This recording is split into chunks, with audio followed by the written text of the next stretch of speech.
I'm here with you, brother. Fine. Top mistress of the banging misses and videos. While I'm with my freak like we up in the freak shows. Hit you with this shit, make you feel it all in your toes. Hot shh, got all my people in red clothes. Telling my metaphors when I formulate my flows. If you don't know, you're messing with lyrical player pros like that. Wanna party with me? Hey, welcome to the latest episode of Walking His Ways Impact Voice Podcast. I am Furman Jackson Jr., your host, broadcasting from the Dallas-Fort Worth, Texas metropolitan area.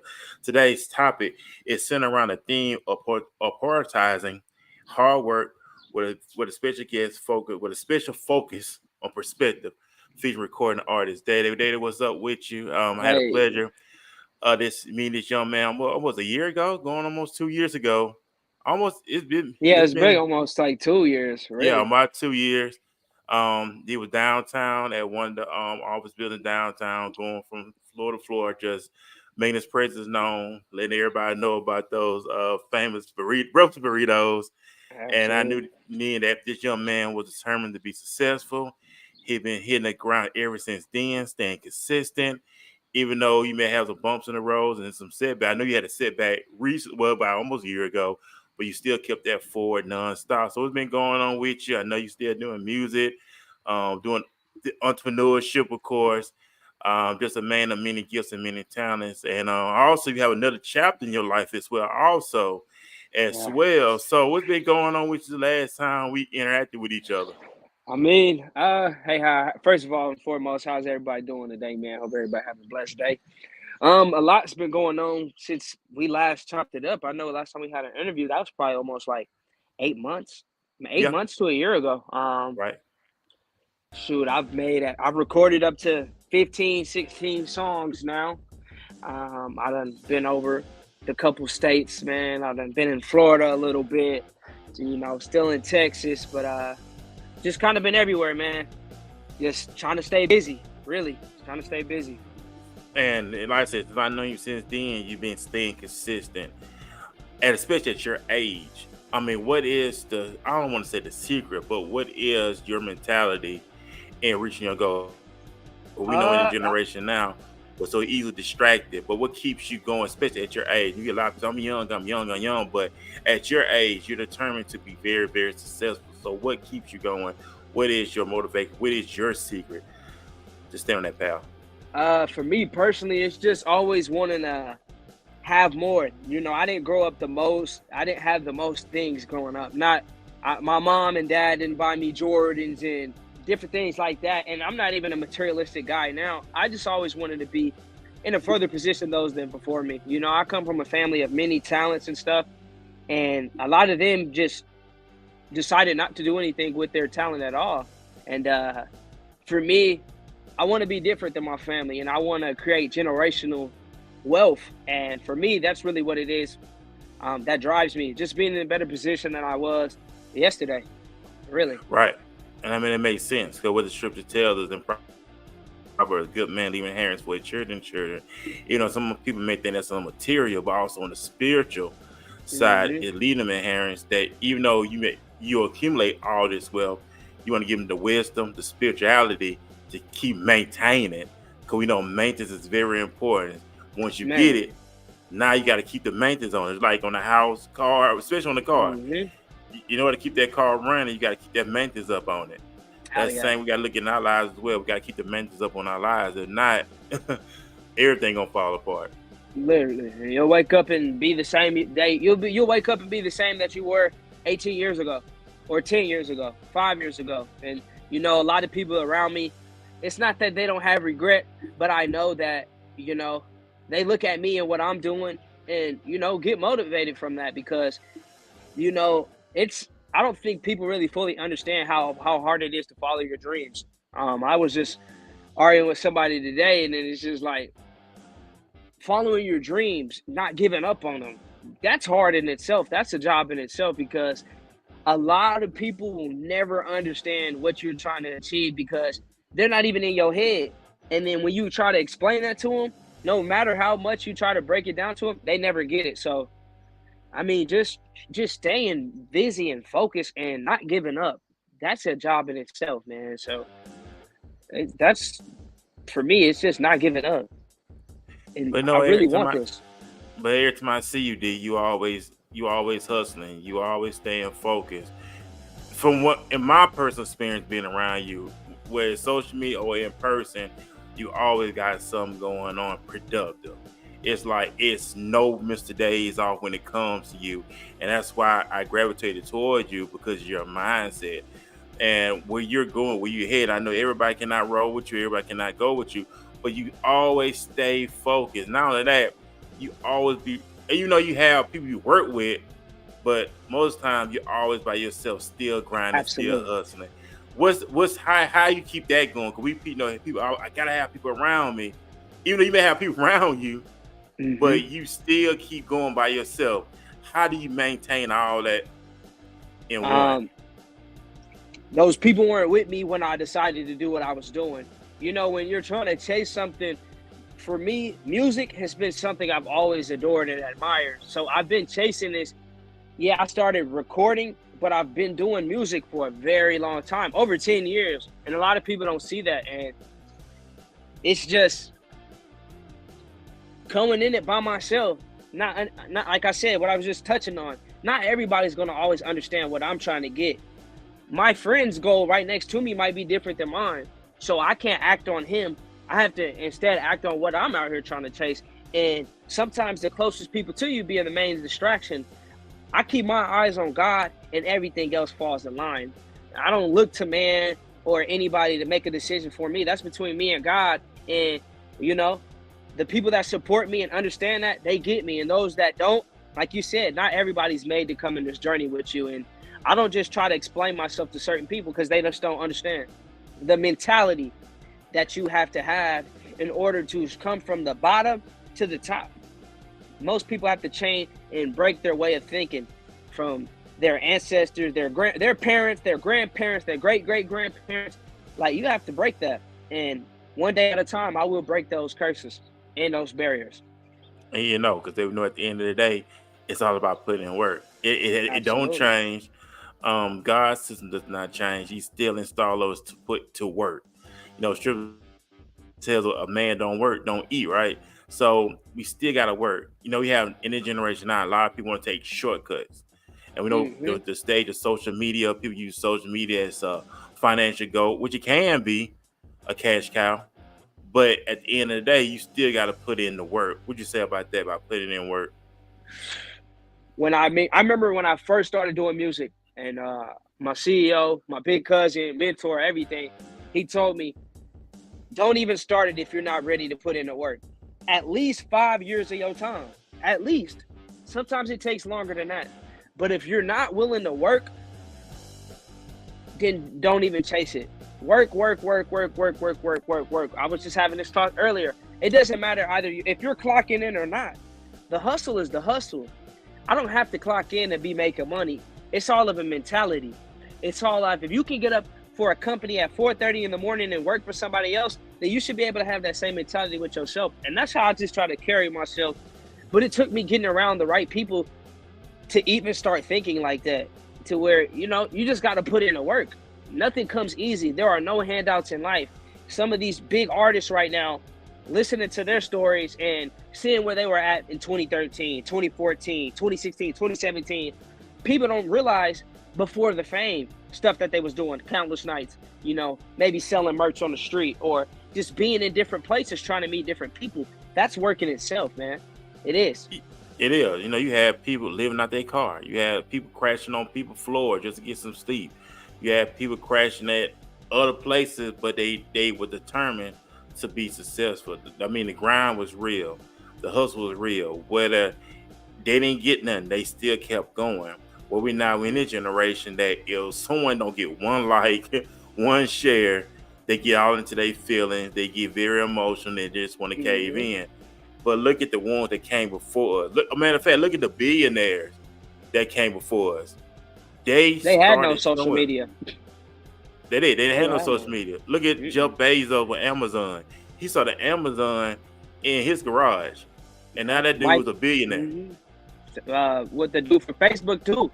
A lot of them. Zuckerberg, Mark Yeah, Zuckerberg. a lot of those billionaires didn't even finish college. Some of them not even high school graduates. It's just about the work you're willing to put in. If nobody believes in you, Who cares? So what? Right. You know what you said some earlier, D. You said that if you know somebody clocking in on someone place of employment, and instead of transitioning doing their own, is that it Mm-hmm. come from the lack of not believing in yourself, of not Absolutely. knowing your value, knowing your worth? What you say about that also?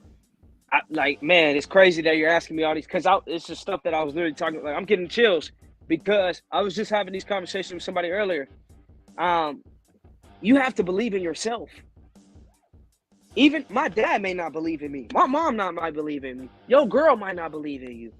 But you might have to just believe in yourself. Sometimes it's only going to be you. But you can't be looking to please everybody else. You have to just please yourself at the end of the day. It's about what makes you happy. At the end of the day, regardless of what anybody says, what do you want in life? Are you okay? You can go put all that time into somebody else, and people wonder why you work 25 years and barely save up enough 401k to just be retired at 50. That's because you put all your time into somebody else. If you took all that time and put that into yourself, then people and a lot more people would be successful. But it's a mentality wise. Some people are okay with clocking. Like, you have some people that want to work for the business, then you have some people that own the business. I want to be an owner. I can't say that for everybody else. So the table we might want to sit at might be smaller than the table that everybody else is sitting at. But that's just what comes with greatness. Not everybody's going to see it. Yeah, and we know, and that's what it's all about: doing you, believing in you, taking Mm-hmm. it was a gamble on yourself, as they say, but taking that risk because if, like you said, if nobody else don't believe in you, you gotta believe in you. You know what I'm saying? Yep. Like when it comes to, we was always taught to put everything, put God first and stuff like that, which is cool. But at the same time, faith without works is dead. A lot of times when people say, "Well, I put God first," they feel like they don't have to do anything. They just have Mm-hmm. to be like a bum on the law wheel, we want to say. But you still have to put it in work. Faith without works is dead. It's just like I read in this book, The Knowledge of Self. It said Mm-hmm. you can't say I want to go to the NBA, but you still sitting on the couch playing NBA 2K. Yeah. You That's still not the have to same put in thing. work. People do believe in these affirmations, but they still not put it in the work. What you say about work ethic? I know you're a young man who has a strong work ethic. What do you say about work ethic? What is your keys to have a very successful work ethic for those who are listening tonight? Just wanting it more than everybody else. LeBron wanted it more than everybody else. His father wasn't even in his life. He wanted to change his mother's life, his family's life. So that's work ethic. When nobody's watching you. It also is integrity. What are you doing when nobody's watching? Are you working? Are you trying to take shortcuts? There are no shortcuts in anything. You take a shortcut, yeah, you're probably going to fail quickly. But for the people that are really trying to build something to last, there's no shortcuts in it. There's no short of hard work. You have to put in the work from any guitarist, a pianist, artist, anything. Work is necessary. You work to And build a house. You got to work to be a teacher. You got to hustle to be a teacher. And that's what we get in with the hustle. It's all about the hustle. And you have to want it. You can't nobody make you want it, pinch your arm. You have to want that. The work ethic, like I'm just cut like that. I'm just cut from a different cloth. So when you tap in with that, I want this. I'm trying to change my family's life. I have a child on the way. I got to think about that now. So that's more motivation, and just wanting to be in a place financially where I'm okay. I'm tired of struggling. I've been struggling for a long time. My family's been struggling for a long time. And as long as I keep God first, and He says don't put none of these worldly things above me, then I don't think there's nothing that I can't have. And that is my absolute, that's my mindset. so now where you know who you are. I know who I am, So and I you know know who. That's it. I know what I'm supposed to do. I have a voice and I have a gift for a reason. I'm going to be put in this position to get people to know about Jesus Christ. That's my deeper message, and from the many conversations we've had outside of this, just like the impact outside of the music. What do you want to be remembered as? My music is just my eye opener. That's just the eye catcher. And And that's it's more what's up, to right? me. Yeah, I know it's more to you because we're gonna get more off into you. We're gonna take a quick commercial break and we're Oh gonna yes, jump sir. right back and hustle over everything featuring recorded artists day at it, day right here in the DFW. Hey, oh, girl, you looking good, shorty. Hey, let me get that number, man. You feeling me? You know? You sure? Come on, man. You good? Have a good day. Have a good day. What? I can. Oh, damn. Hey, man. Tell me what happened right there, man. You know, I guess my ribs ain't up, man. Don't worry about it, bro. They used to do that to me all the time, man. But I got a little something for you, man. Just a little vitamin C, man. Change your life, man. Take a few of those, man, to see how it feels. Okay. We're gonna see.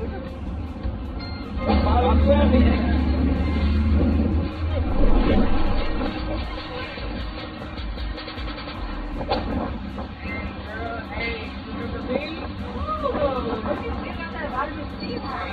No, I got that vitamin C.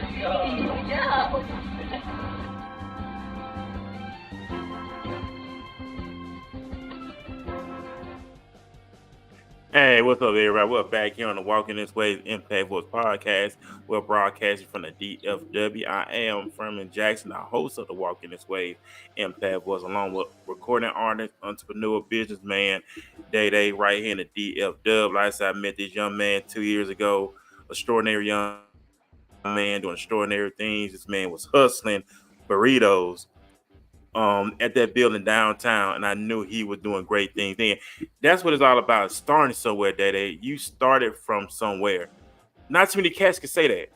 It's like they waiting on somebody to give them an opportunity, but you that young man who, you know what? I'm gonna take the opportunity. I'm gonna set my own table. I'm gonna build my own house, build my own neighborhood, build my own corporation, build my own empire, build my own kingdom. And you always been that young man since I known you to always believe in yourself. That's special. That really is. I can't say that about a lot of people, but you're one of those rare ones who still hustle and bustle. How's your schedule? Because every time I see you, you always up, grinding, working on something. So how do you maintain your schedule? Because entrepreneur is what, 24 hours, Yes, that's 24 7. hours at man. I mean, I'm young and I want it. I want it. So when you want something bad, by any means necessary, you're going to do whatever you got to do, man. And sometimes I may not want to do something, but I know what I'm working towards, man. And that's the thing. You have to hustle over everything. You have to hustle in order to put food on that table. And that's just my mentality. And the team I have around me, that's their mentality as well. We're actually out here trying to do something big. So it's just all about hard work and dedication with us over here, man. And, you know, I'm grateful. I just needed an opportunity. Somebody gave me one. We both had like-minded dreams. When you two shall touch and agree, then anything can happen. And that's all I needed was just being around somebody that had the same goals and aspirations that I have and able to bring the best out in each other, man. That's what it's about. Yeah, and that's it. And I know you have another chapter in your life. You mentioned you about to be a father. What was going through your mind when you got news that day you had you brought a life into this world? I mean, I was nervous and I'm excited. I mean, it's a little bit of everything, man. You're scared, you're nervous, you're excited. I was excited, man. For the viewers, I had recently lost my brother in December due to overdose, and you know that's just right now it's kind of been the hardest time in my life because I've never really dealt with something like this before, and you know I look at God as a blessing because He sent me something to try to get my mind off that and make me feel like I have something to live for. Gave me the extra motivation that I needed because I almost felt like giving up, man. And this stuff that everybody battles on their journey, man.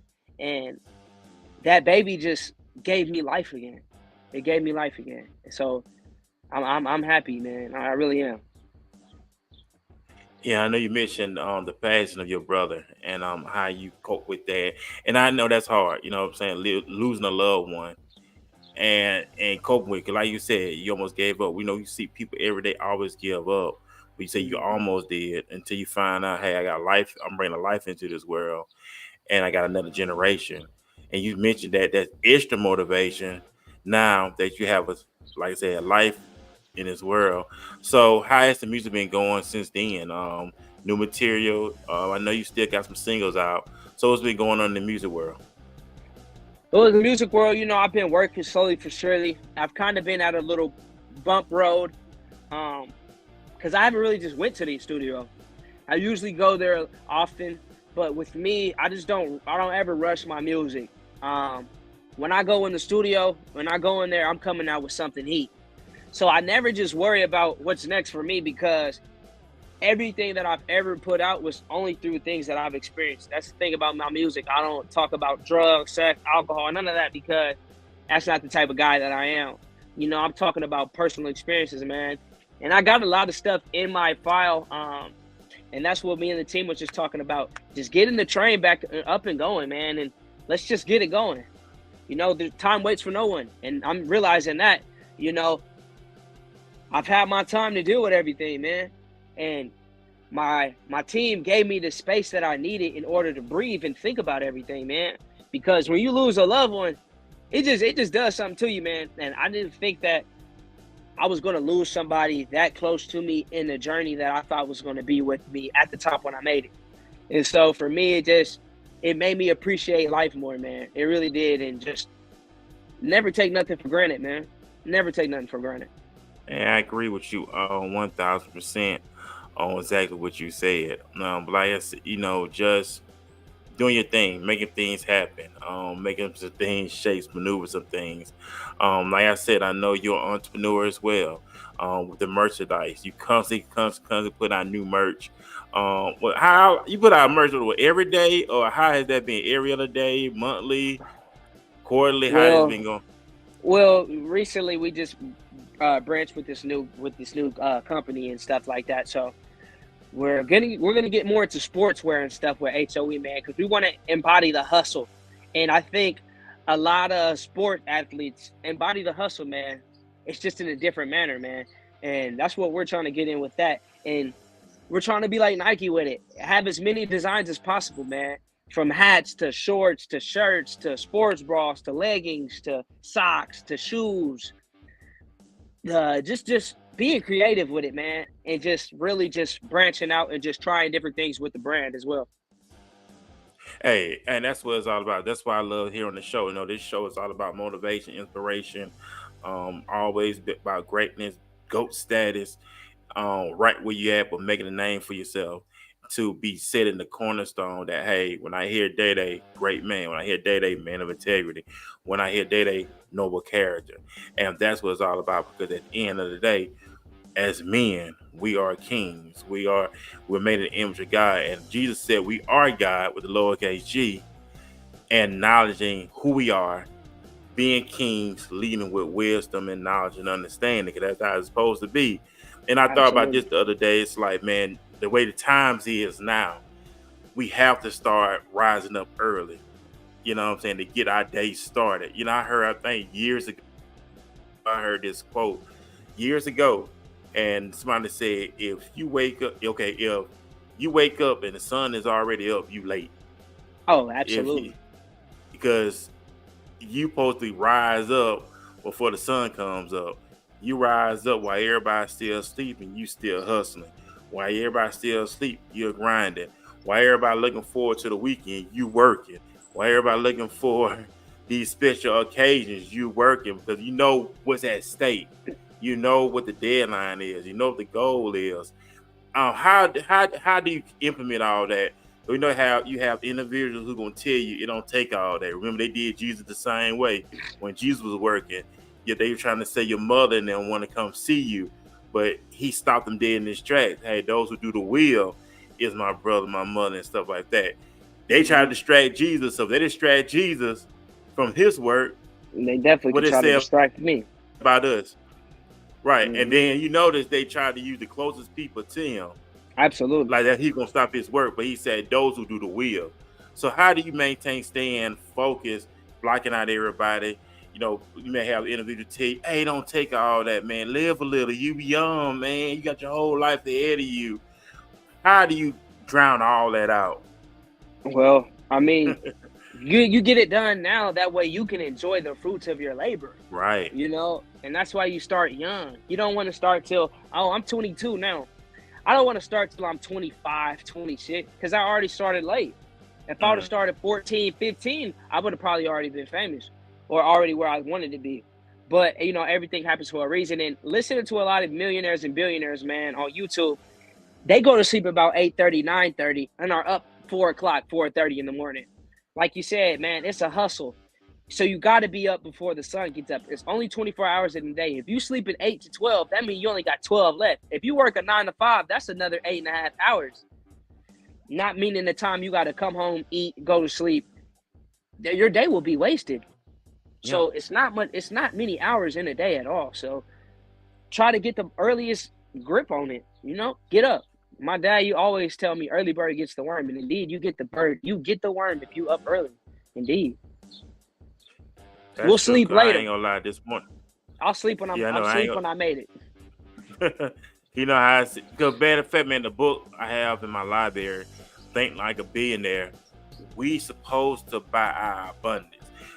What we in right now, D, is the money that we accumulate. We take that money and invest it. See, when you are on that millionaire, billionaire status, every dime that I'm getting, I'm investing it where I can start getting the harvest out of it that makes sense. People who not on that mentality, D, they'll go and spend that money, but we on a whole nother level now. We on a whole different tax bracket now, my brother. So every dime that we get, we invest. So developing that investment mentality. What would you say to a young man? Like I said, you young. What can you say to a young brother that's coming up in the ranks to get that investment mentality instead of just getting that spending mentality? When you building a business, you got to invest. It's like, okay, Absolutely. Let's say you made $2,000 in sales. You're not going to spend that $2,000. You're going to take part of that and reinvest into your business. So what can you say to an up-and-coming young man in the ranks who wants to be a business owner? Invest in yourself, like you're saying. I mean, it's that simple. Don't blow your money. Save it. You take half of that, put it back into yourself. You got some spending money, but always put that into yourself, man, because when you put it on there, then that's when that stuff will come out. If you're not doing it now, don't expect to. You have to build good habits now, man. And the music business, I'm going to just tell you, with the little time I've been in it, it's expensive. It is very, very, very expensive. Unless you're famous, then they'll come to get you out. But a lot of stuff coming in the game, you're going to have to pay for out of your own pocket, man. And it's expensive, man. It is very, very expensive, man. So it doesn't matter if you put some money on this or on that. It's going to be getting you some revenue or something. If it ain't giving you no revenue, but it's getting you eyes on you, that's just enough, So invest into yourself, man, for real. And that's it for going in further. I want to give a big shout out to Miss Blue out of Houston, Texas. She said very true. So big shout out to her. Watch, I had Miss Blue on here last week. I love her spirit. Same mindset as you, the hustle as well. So big shout out to Miss Blue out of Houston, Texas. Gotta show love to everybody who's tuning in and slowly but surely tuning in as we chop it up here on the show this night. That's how I look at it, D. You gotta invest, man. Invest. If you made $1,000, take half of that, invest right back into your company. And then if you are working a 9 to 5, ladies and gentlemen, use that 9 to 5 to invest into your goal, invest into your dream.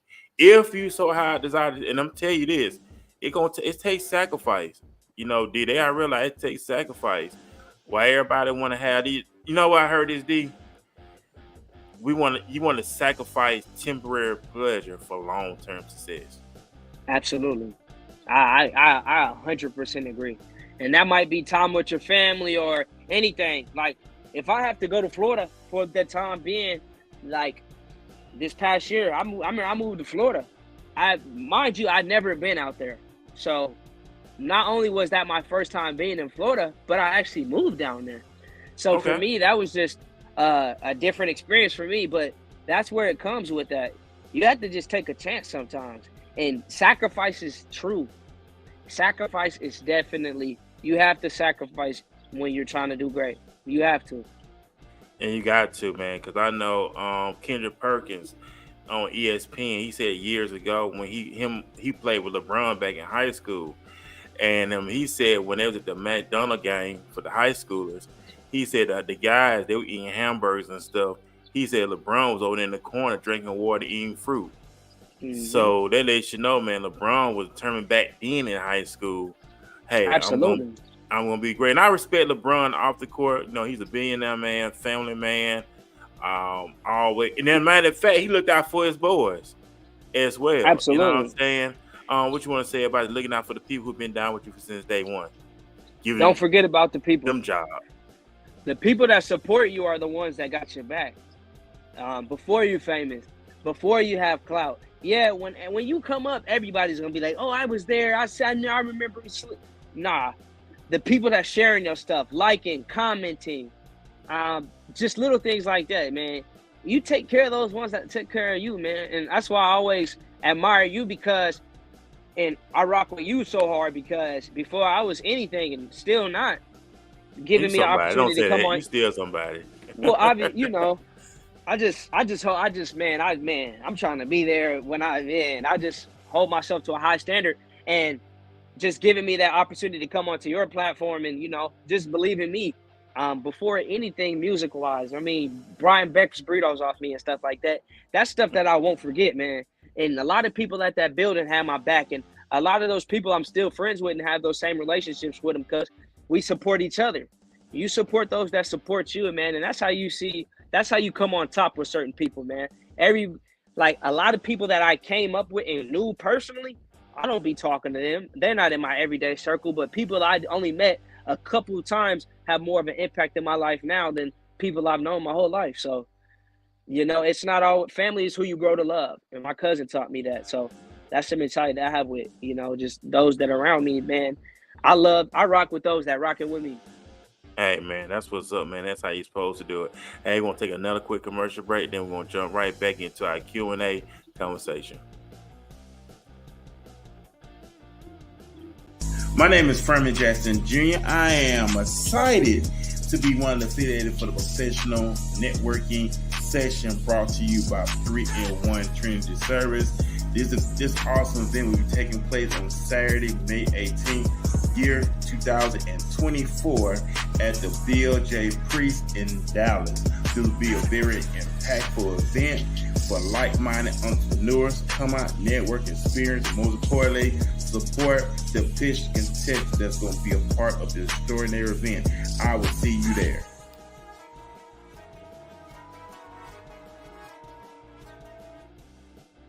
Hey, you know what, man? Big shout out to the Trinity 3-in-1 Trinity Service. It's going down May 18th, 2024 here in Dallas, Texas. Great opportunity, network event, entrepreneur event. Man, if you are available on May 18th, come on out to the extraordinary event. Big shout out to Ms. D and her team for putting this together, the extraordinary event, 3-in-1 Trinity Service in the DF Dub nonprofit organization.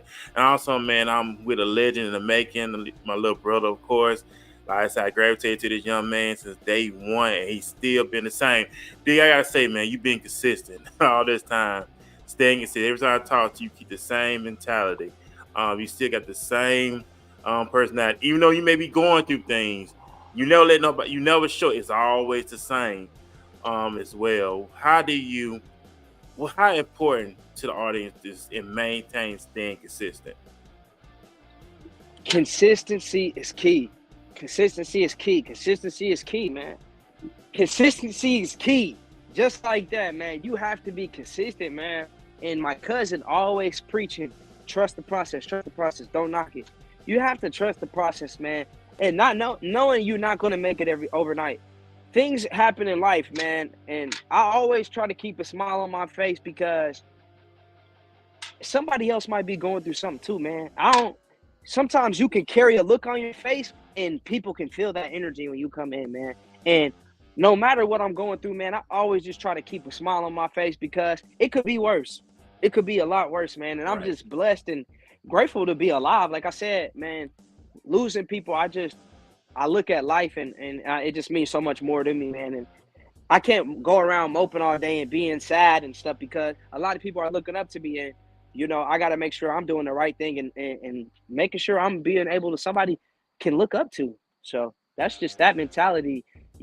Somebody's going through something worse than you, man. So just that's just life. You're gonna always trials and tribulations come, but things try to knock you down. But like your boxer's mentality, are you gonna get back up and keep swinging, or are you gonna let life knock you down? And I'm a fighter, so best believe we swinging. And you got to. It's all about, you got to practice like you playing sports.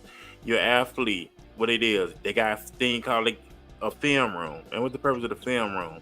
To go back over the things that you done wrong, what you done right.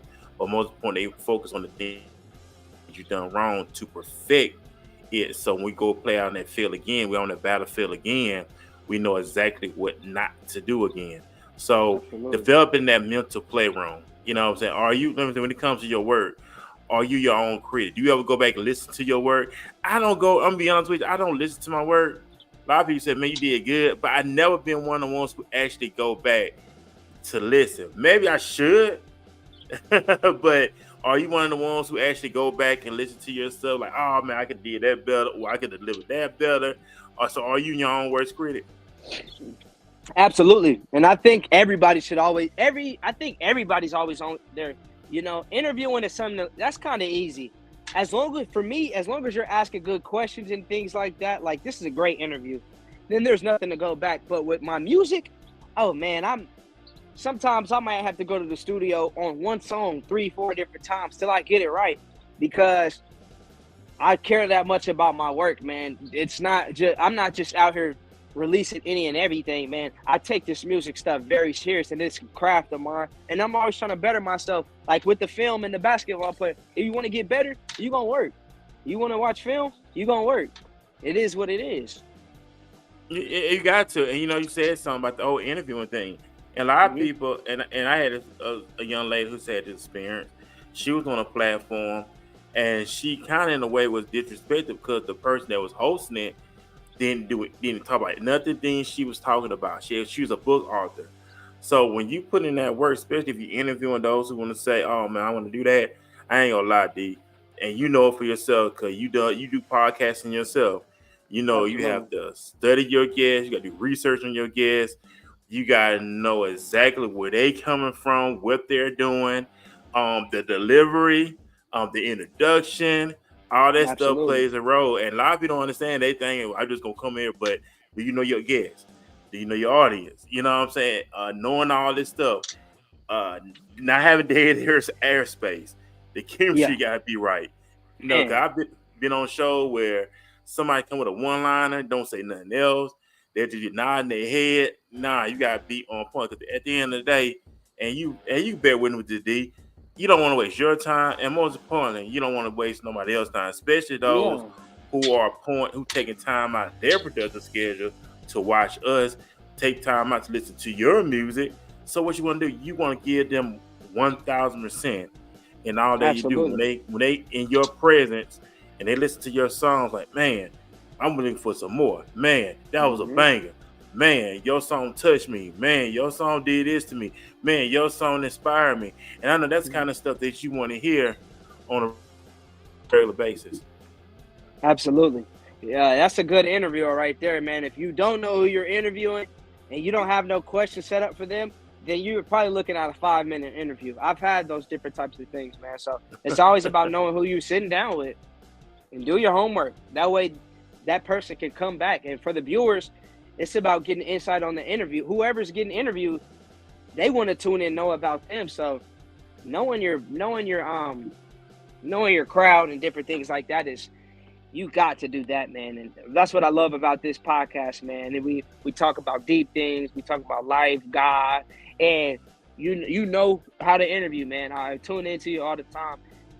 You do your homework, and that's what makes a great interviewer from a good one.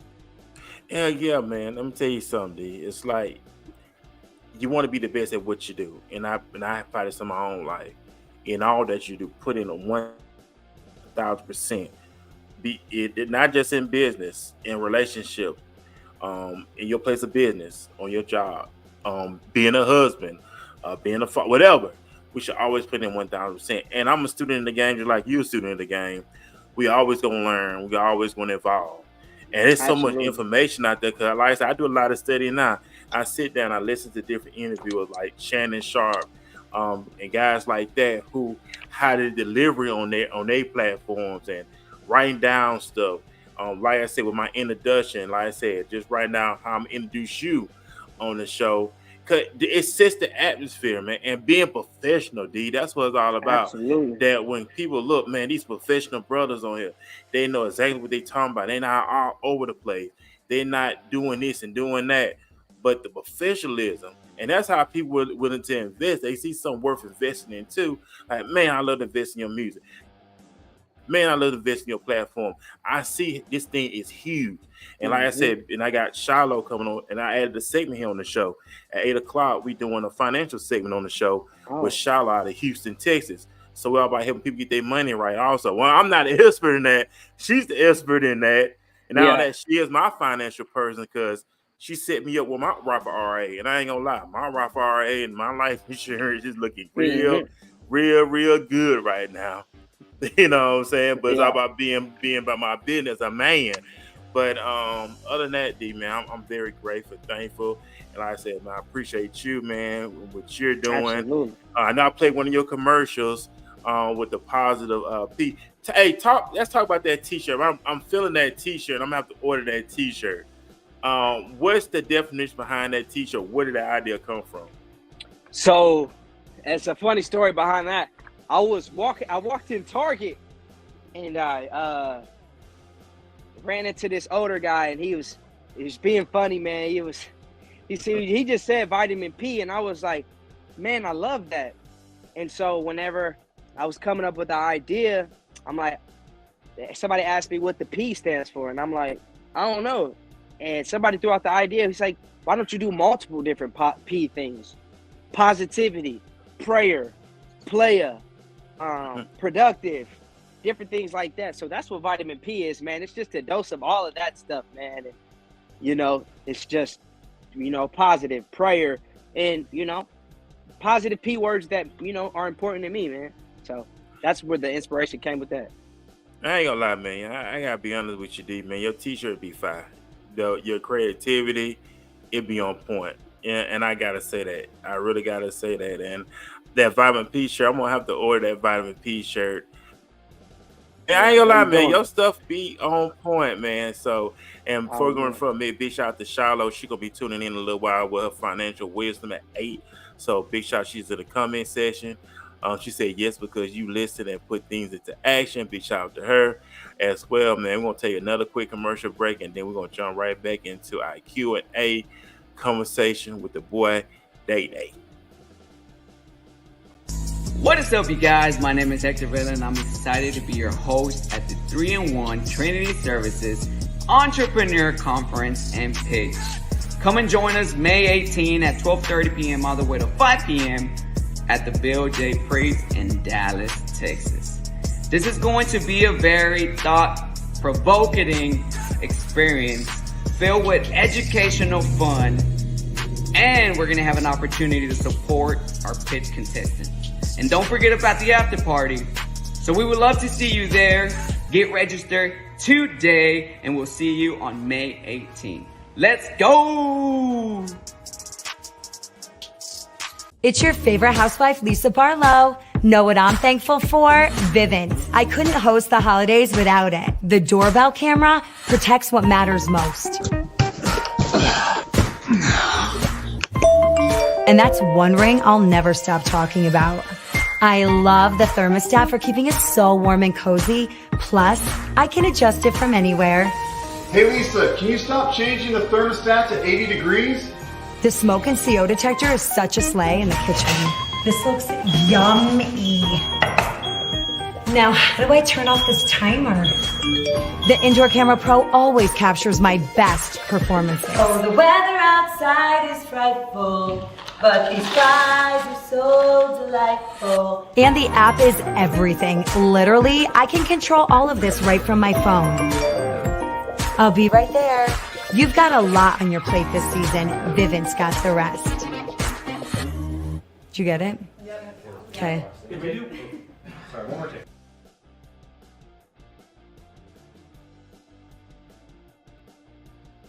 Hey, what's up, everybody? This is Furman Jackson here from the Walking This Way Impact Was podcast.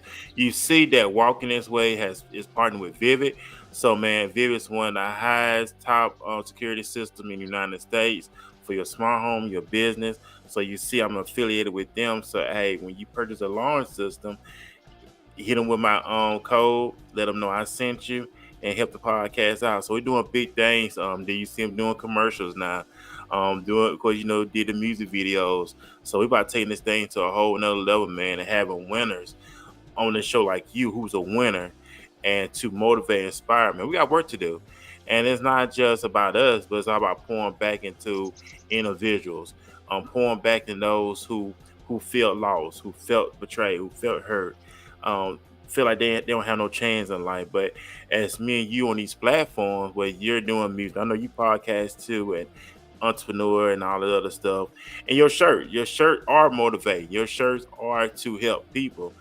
And have you always been that individual? Always been a motivator? So I know they said Nike is built off motivation, of course. So you are a motivator, of course. So you tie? I know you tie all that in your music and your branding of being a motivator when you come in contact with people. Absolutely. And not only I believe I'm a motivator, I feel like I'm a leader as well. I learned that in school. Teachers used to say, "Oh, he's a leader. He just leads in the wrong way." But now I have the wisdom, and now I'm leading in the right way, man. And it's about being an example, man. Real talk. Real.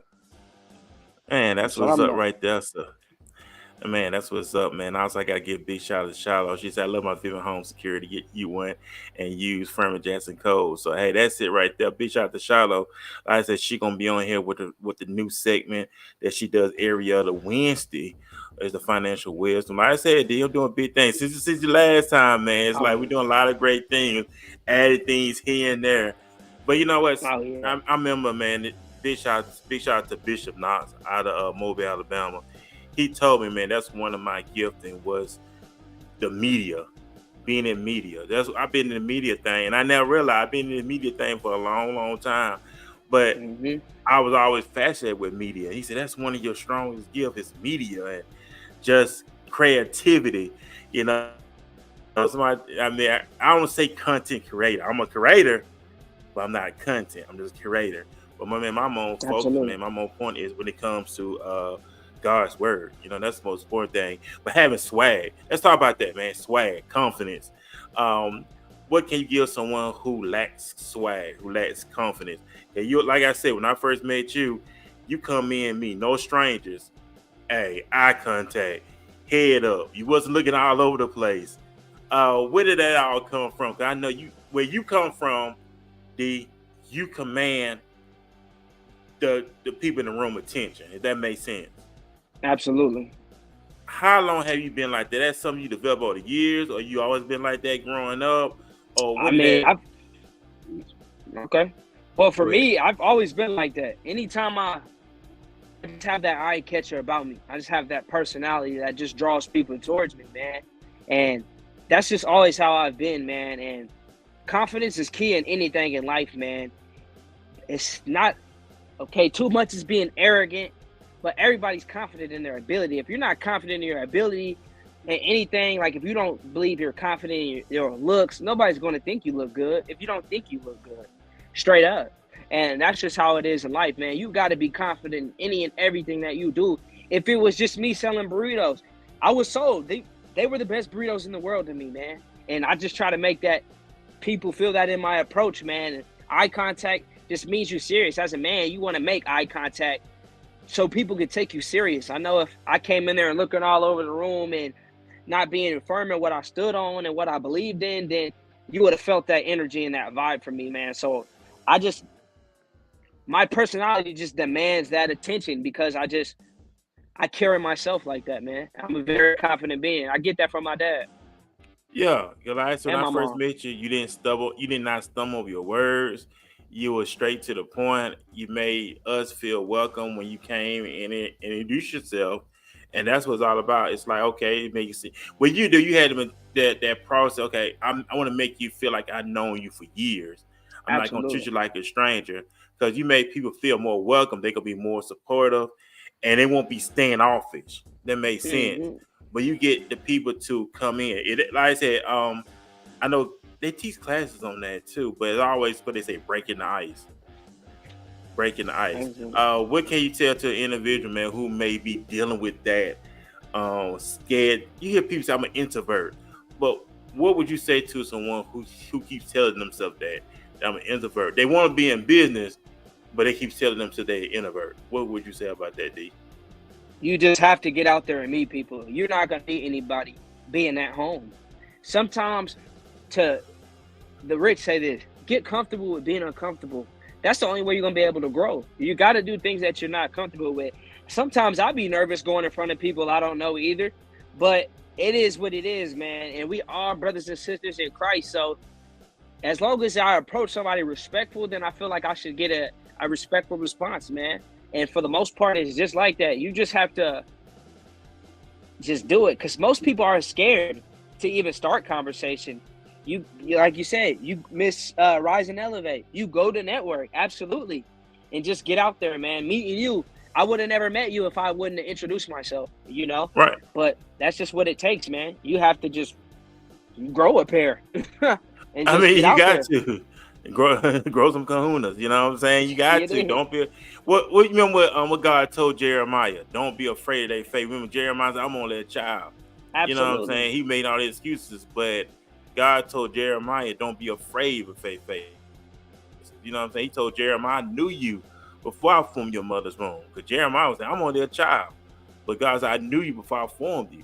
So it's no, when it comes to God and doing God's will. And when God presents himself, there's no excuse. Like Moses. Moses, like, I'm a stutterer, but he had Aaron. You know what I'm saying? Like I said this before, D, on the show. I'm not going to, I know we're restricted with time. I know you got some work you got to do. But I remember when we talked about this on the show, everybody has a rod. When God told Moses, what do you got in your hand? He said, a rod. Use it. Whatever your rod is, ladies and gentlemen, tonight, use that rod. Whether it's your music, whether it's you writing a book, whether you speaking, whether you cleaning, whatever it is, whatever your ride is, use it. God gonna utilize it. And I know about to get ready for our next segment in a little while. So D, what is your final words of wisdom, your thoughts that you want to share here with the listening audience? Not only that, how can individuals stay in contact with you, and how can they support you in the work that you're doing? First and foremost, you can find my music on any platforms. That's DAEDAY. Spotify, Apple Music, anything. YouTube is the same thing, DAEDAY. And last thing I have to tell y'all is just, man, stay motivated, stay hungry, and never give up. Make sure you just working, man. Regardless if anybody believes you or not, just trust the process, man. Don't knock it. You won't get anywhere overnight. Just be consistent in your work and watch you see results. If people want to lose weight, they lose weight because they be in the gym. You being consistent. So just learn to be consistent, y'all. And sometimes things go slow. God can't give you everything you want in one day because you won't be able to handle it. So it just takes time. So just know that it just takes time, y'all. And just trust the process, man. And spread love. That's the message I got out here. That's my message. Just spread love, man. Know Jesus Christ loves you all. And so do I. And that's what's up, D, man. I appreciate you, man. I know you got work you got to do as well, man. I thank you for taking time of your productive schedule. We know the grind don't stop. It don't stop at all. So, ladies and gentlemen, we're about to get ready to not leave. We got another segment coming up at 8 p.m. for the next segment. So, man, y'all, we're going to be kicking off with Shiloh with financial wisdom, and we're going to be right back with this intermission. We'll be right back, ladies and gentlemen. Yes, sir. Thank you, brother, for having me on, man. Appreciate you, man. I love you, bro. I love you too, bro. All right.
banging misses and videos. While I'm with my freak like we up in the freak shows. Hit you with the shit, make you feel it all in your toes. Hot shh, got all my people in red clothes. Styling my metaphors when I formulate my flows. If you don't know, you're messing with lyrical player pros like that. Wanna party with me? Hey, what's up, everybody? We're back here on quarter number 2 here on Walking This Way Impact Voice Podcast. Of course, you know I'm the man, the legend. Some say Mr. Consistent. Some say the gold in the making. Furman Jackson here with my lovely, beautiful sister out of Houston, Texas. Shiloh, of course, you know she does Financial Wisdom with Shiloh every 2 weeks here on the podcast.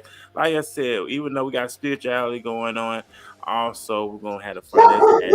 I'm not an expert in finances, but she is. She's licensed in these things, of course. Big shout out to the dog in the back. He excited about the show, too. So we're here once again, man. Wherever you live streaming at, we are live streaming right now on Facebook. We're live streaming on LinkedIn. We're live streaming on YouTube, and we're live streaming on X, formerly known as Twitter. So get your pen, get your pad, highlight whatever you need in order to get these things on point. So no further ado, I'm waiting till Charlotte get back in. So before she gets prepared, we're going to take a quick commercial break right quick, and then we're going to jump right into our conversation. You ask all my teammates, the one thing about Michael Jordan was he never asked me to do something that he didn't fucking do.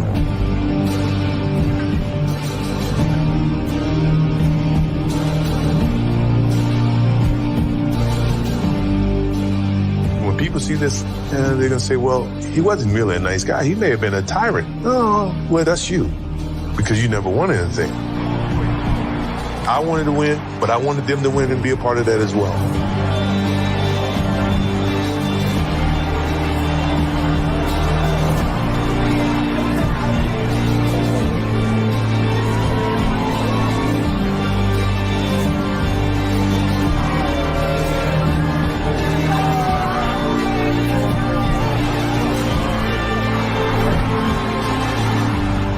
I don't have to do this. I'm only doing it because it is who I am. That's how I played the game. That was my mentality. Hey, what's up, everybody? We're back here. Of course, it is Financial Wisdom with Shiloh. Shiloh is out of Houston, Texas. She is experienced, licensed, financial. She is, matter of fact, I am one of her clients as well. I'm not just talking, I am one of her clients as well, so I had to let everybody know that, of course. But it is Financial Wisdom. I'm about to get a step aside. Charlotte, going to handle your thing. I appreciate you once again. Out of Houston, Texas, I encourage everybody to get your pen, notepad, pencil, whatever you need to get this great information that Charlotte has. So go ahead and take it away, Charlotte. What's going on, Furman? Man, so good to see you. Can you hear me just fine? I hear you loud and clear. Excellent, excellent. Hello, everyone. So glad to be here again on Walking His Ways Impact Voice Podcast with your host, Mr. Furman Jackson Jr. And just like Furman said, he is the GOAT. He is putting it down and bringing so many amazing people, specialists, licensed people, and just people who are just really movers and shakers in the DFW area and abroad. And I could not be more honored to be on this platform to teach our people just some financial wisdom, some nuggets that might not get any other way. We might not get any other time. And so I'm so excited to be here. And just like he said, my name is Shalonda Claiborne. I also go by Shy, or of course, Shiloh. And guys, when I tell you the message today that we're going to be talking about is investment. Are investments even biblical? Right? A lot of times that we think that when we talk about investments, we think that it's something that we can't do as middle class, regular people, right? We think that we have to have a whole lot of money to be able to invest in certain things. We think that we have to be able to.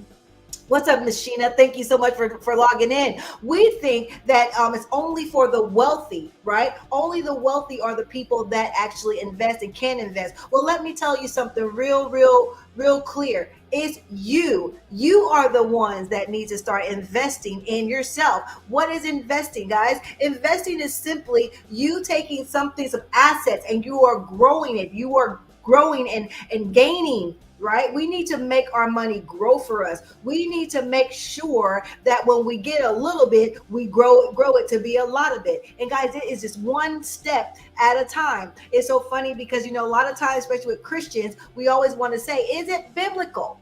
Right? Is it in the word of God? Well, absolutely is in the word of God. You investing and making more out of something little is definitely in the word of God. You know what, Furman, is so funny because when I think about Luke 19 and when it starts at 11, the parable of the 10 minas, Jesus tells us, right, about the he tells us about the man, about the noble king who actually gave 10 of his servants money. He said, here's money, go and do something with it. So when I come back, show me what you did with it, right? And so, guys, do you not know that he said, put this money to work, he said, until I come back. See, there's some things that we need to do. We need to put our money to work. How many of us go to work, we make money, but we don't put our money to work? Our money does what? It just goes into the economy, but it doesn't work for us. So that's number one. You need to be putting your money to what? To work. Why? So your money can do what? Gain. So it can do something and there's a return on it. 15 says, and I'm reading out the scripture because I think we need to break it down from the scripture, because when you see it in the word of God, now you can do what? It can actually be real to you.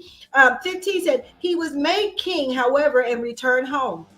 Then he sent for the servants whom he had given the money in order to find out what they had gained with it. Right there. What have you gained from your money? The money that you work for, the money that you work for every single day. What are you gaining with your money? Because again, if you're not putting your money in the market, guess what? You're missing the point. He said the first one came and said, "Sir, the mina has earned 10 more." So the one servant, guys, he actually had 10, and guess what? His 10 had made more. The question is your 10 making more, right? This is the word of God. And then the servant said, "Well done, my good servant."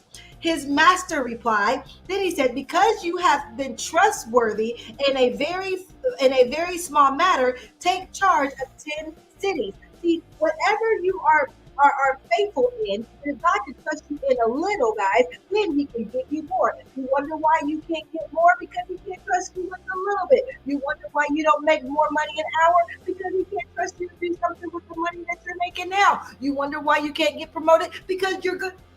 Guess what? You're not making more with what you have. You're sleeping on the job. You're coming in late. You're not doing what you're supposed to do. You're supposed to be investing your time. So guess what? It's supposed to be making money for you. He said the second one came and said, "Sir, your mina has earned 5 more." Right? Because guys, there's levels to investing, right? You can have something that gives you 100-fold, something that gives you 50-fold, right? He said the second came and said, "Sir, your mina has earned 5 more." His master answered, "You take charge of 5 cities."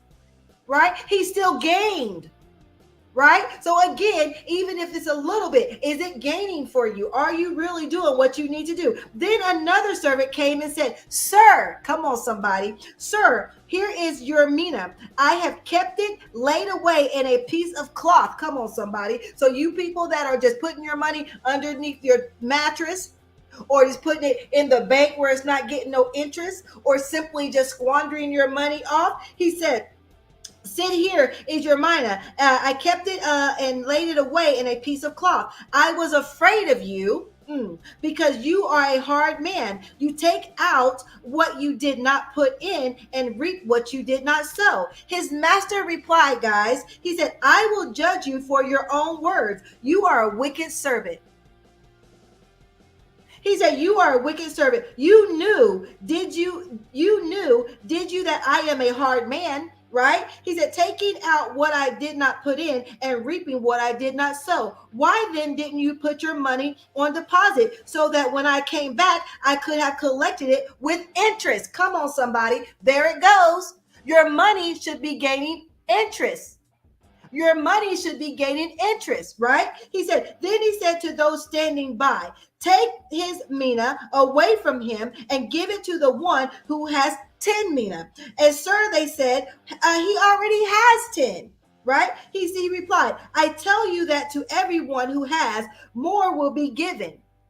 But as for the one who has nothing, even what they have will be taken away. Oh my God. So the money that you have, that you're not putting to work for you, that is not interest, you wonder why you don't have more, because your money is not working for you. Is it here in the word of God? I'm reading it. He said, but those enemies of mine who did not want me to be king, bring them here and kill them in front of me. Now that's a whole nother side of that story, but the point of the story is gaining interest on your money biblical. I just read it to you, right? That is Luke 19 starting at 11 all the way down to 26, okay, or actually to 28. So again, you putting your money to work, family, is so very important. We have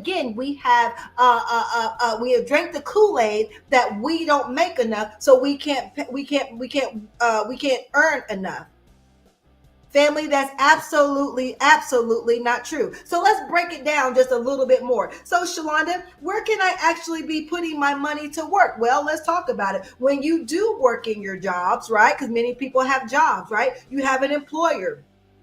Many of your employers, they have what? They have employees sponsored retirement plans, such as your 401k plan, such as your 403b if you are a teacher, but or your TRS or your TSP. These are employee sponsored retirement plans. And guys, if you are in if you have an employer that has this benefit, I beseech you to actually take advantage of that retirement plan. However, the trick there is, if they match you, that's when you get into it, right? Because you don't want to leave money on the table, right? So if your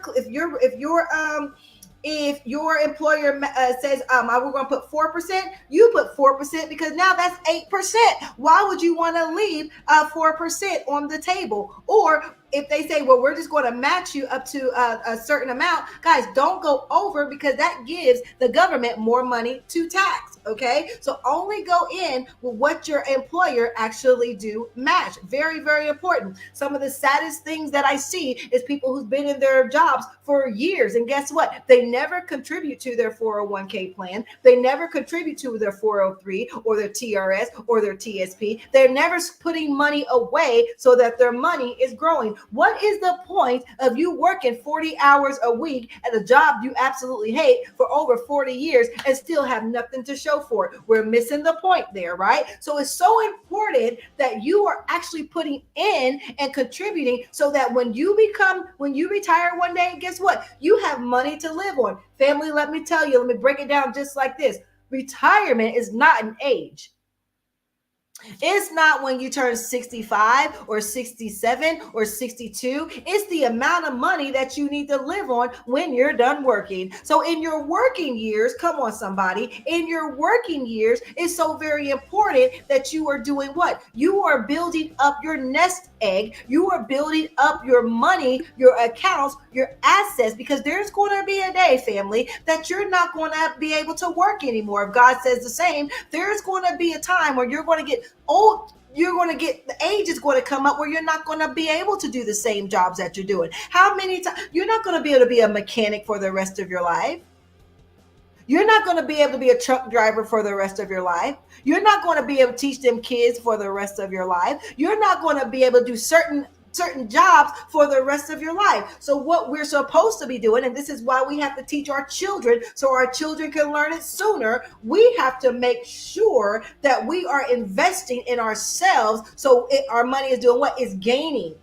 Just like the first servant, his 10 turned into, it doubled, right? It doubled. He gained 10 more.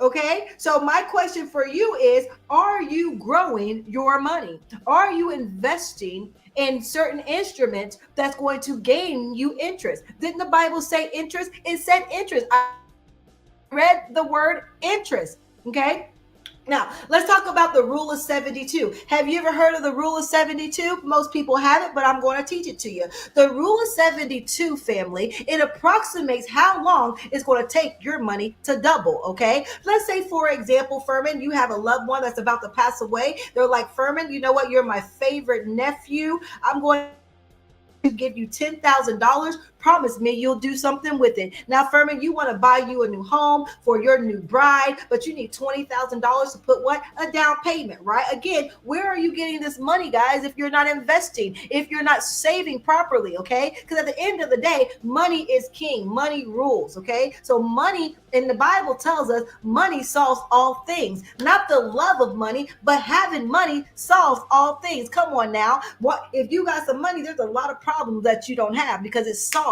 all things, right? Come on, somebody. So now let's say you have that $10,000 and let's say you take it down to the bank. Oh, we love the bank. Let's talk about the bank, guys. The bank is going to give you a low interest rate on your money. But let's talk about that. In your checking and your savings account, how much money do you get? Never mind, I'll answer it for you. You probably get absolutely zero. The bank is not your friend. The bank does not love you. The bank charges you to use your money, to get your money, and the bank is giving you a very small interest, maybe on a CD, right? A certificate of deposit. That is a different kind of savings account that they're going to give you maybe 3 to 4% rate of return. Well, you know what? It's going to take you 24 years, Furman, to grow that $10,000. Now, sir, I know your age, and I know waiting 24 years to put a down payment on your house, that's going to be a long time, right? I think your bride would be like, come on, baby, you know, you should have been doing something better than this. You know what I mean? Because that's a long time to have to wait for your dream of owning a home, or your dream for that dream trip, or for your dream to do those things that you want to do, right? So now it's taking you 24 years for your 10,000 to grow to 20,000, because guess what? We acknowledge people perish for the lack of knowledge. And if that's the only thing that you know to do, you're not really maximizing your time now, are you? You're not really maximizing that money now, are you? So now let's say that it's a 6% rate of return at your job, okay? Because a lot of times, you know, again, they give you 3%, you get 3%, that's 6%. So now that 10,000 is going to take you what? 12 years. That's a little bit shorter time than 24, right? So that's why it's important that you are contributing to your 401k plan, your 403, your TRS, or your TSP. Guys, these are benefits. This is benefits for a reason, okay? And now it takes you at least 12 years. That's a little bit better, okay? So again, don't leave money on the table, family. Especially if you were in these jobs for years and years and years, it's so important that you are actually taking that money off the top, because there's going to be a day that you're going to look in your 401k, you're going to look into your retirement plan, and you're going to wish that you would have been investing in yourself way, way, way before then. I'm trying to tell you something. Now let's talk about it. What is the bank doing with your $10,000, Furman, while you're waiting that long 24 years for it to double? Please tell me, what's the bank doing with your money? Are using it. They're absolutely, why wouldn't they? They are a financial institution. Their job is to make money on your money every day and twice on Sunday when they're supposed to be closed. Come on, somebody. So they're taking your 10,000 and they're putting it in the open market, which we all should have money. And guess what? Their money is growing for them, is doubling for them every 6 years at maybe a 9% rate of return. So while you're waiting for that 24 years for that 3% rate of return, the bank is taking that money, putting it in the open market, and now for 9%, they are doubling your money every 6 years, 4 times the amount. So the bank is so glad to give you that 3% because they're making so much more money off of your money. It's ridiculous. So if it's good enough for the bank, it's good enough for you. Is that right, or is that right?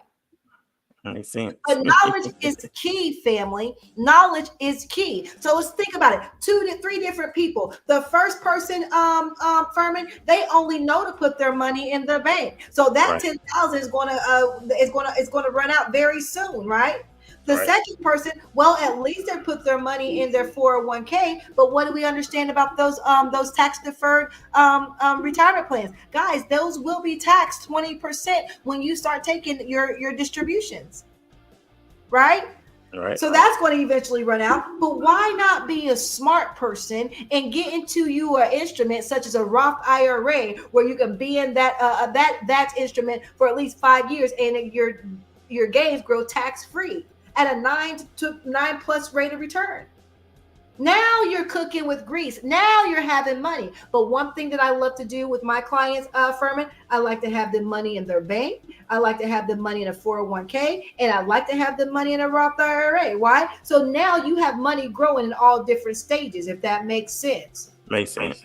Right? That makes sense. So investing is so very important. And family, it's important that you start now rather than later. When should you have started investing? You should start investing when you first came out of your mother's womb. There should have been money going to you way back then. That's why it's so important that we set our children up better. Right. See, we got to set our children up so that they can actually start adulthood, on the right foot, and not to have to be in your house, 20, 30 years old, talking about, mama, don't touch my juice. Right? Because you prepared them better, because you were making sure that you were contributing to their future, to their investment funds. So now when they turn 18, you're giving them $17,000, $20,000 to start their life with. So now, what if they don't want to go to college? Well, they have money now that you have been squirreling away and saving for them, so they could buy a new home. They could buy a car. They can go on a trip around the world if they want. They can study abroad, because you, as the parent, made sure that you were squirreling away $25 a month, $50 a month for the next 18 to 20 years for your child. I don't know about you, but one thing I do know, and we can go to a break in just a second, but one thing that I do know is if we know, guys, if we knew this, if our parents knew this, many of us would have had a better start when it comes to adulthood. Is that right or right? You're right. You're right. Yeah, absolutely right. I agree with you 1,000%. Yeah, absolutely. Yeah, it's very important to learn all this stuff. And I was just thinking as you was talking on being prepared, especially if we graduated high school, we didn't think about none of this stuff. And it's really worse now, Shiloh, in this generation. We have people that are in their 20s not taking this stuff seriously. They look at, I'm young, I got my whole life ahead of me. Why do you be doing this now? But then it's like when they hit their 30s on down, like, oh snap. What have I done all these years? Mm-hmm. Yeah, absolutely. And so this is what guys, time, oh Lord, we cost ourselves so much time waiting. I agree. One of the worst things that I hear people say to me as a financial coach to them is, I'll wait, I'll put it off, right? You waiting 5 years, guys, it just makes the amount of money you're going to need even more unattainable. It's time for you to start investing in yourself now, today, not tomorrow. Today. And it's all about educating yourself. It's all about making some small tweaks and small adjustments to your budget. If you make money, if you are an income producing citizen, if you are income producing adult and you go to a job every day, clock in and clock out, and you're not using any of your income to actually make sure you get ahead, you're missing the boat, you're missing the point. And guess what? You're going to probably be at Walmart saying, welcome to Walmart. Here's a mask in a pandemic as an elderly person, because you did not do what you were supposed to do in your working years. Right. In your younger working years. It's just the truth, right? And it's really sad, because I deal with people who like in their 50s, in their 60s, and guess what? Never saved into a 401k, or they cashed it out when times were hard. And guess what? Never to start one again. So that money when times was hard, guess what? It's depleted, it's gone. And now they're adults, well into their retirement ages, getting ready to go into retirement, and they have no money to look up to. I don't know about you, but Social Security, we all know people who only live on Social Security. They have a very limited lifestyle. They're not going on the trips. They're not, doing a bunch of home improvements. They're not doing a whole bunch of things for their grandchildren because $1,000 or $1,500 a month, however much it is, that can only go so far. But guess what? Even in that, you have ailments now. You're not at your best in health. And guess what? Medicare A and Medicare B only takes care of 80% of your medical bills. So now that 20%, guess what you got to do, Furman? You got to take that out of any savings that you have. Now your medical conditions have, guess what, depleted your savings. And then you can't even get the treatment that you need. You can't do the things that you need because you didn't do what you're supposed to do earlier in years. Right? I will tell you, when my coach came into my house about 5 years ago, and talked to me and my husband, talked to us about, basically how behind we were, and had this kind of conversation, I was livid. I was angry. I was frustrated because no one sat down with me 20 and 30 years ago and explained to me the proper way to make sure I was in a better position in my 40s going into my 50s. I actually wanted him to leave immediately. But at the end of the day, that was the best thing that could have happened is God sent me someone to show me and tell me the truth. And that is what I do. I want to tell you the truth. You may not want to hear it. You may not like it. It may not be sexy, but guess what? The truth shall set you free. Right? Right. The truth shall set you free. So if you would like to, Furman, you could ask me a question or you could take a break, however you want to do that. All right, we're going to jump into a quick break and then we're going to jump right back into some Q&A conversation. Nice. The songs that help me get motivated in my workout is definitely a lot of Megan Thee Stallion songs. Of course, I work out to Freak Nasty. The beat is just too fire. I'm really talking that talk, and it allows me to get on the Stairmaster and really walk that walk. So I really highly suggest if Freak Nasty is not on your gym playlist, you go add it right now. The hotties that know me wouldn't be surprised that, like, Ain't It Fun? My Paramore is on my workout playlist. Because I just feel like I need to get in here and have the time of my life. I'm like jumping around the gym, and I'm pretty sure people are like, whatever pre-workout she have, I want it. My name is Furman Jackson Jr. I am excited to be one of the affiliated for the professional networking session brought to you by 3-in-1 Trinity Service. This awesome event will be taking place on Saturday, May 18th, year 2024 at the BLJ Priest in Dallas. This will be a very impactful event for like-minded entrepreneurs. Come out, network, experience, and most importantly, support the pitch and text that's going to be a part of this extraordinary event. I will see you there.